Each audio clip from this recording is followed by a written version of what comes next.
science activity. Aim to show that the oxygen or air is necessary for combustion. In this activity, materials are required: candle, glass, matchsticks. These three materials are required for this activity. In this activity, we will understand oxygen or air is necessary for combustion. Okay, let's perform the activity. Please come.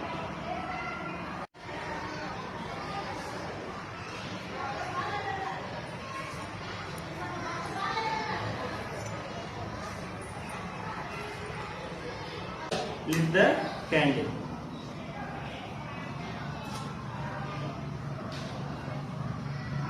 Candle is burning means it getting sufficient supply of oxygen. Okay, we will stop the oxygen. The candle is first flickering and burning off.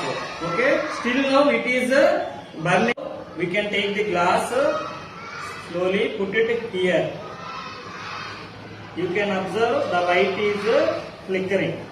You can observe. Now we will close the lid.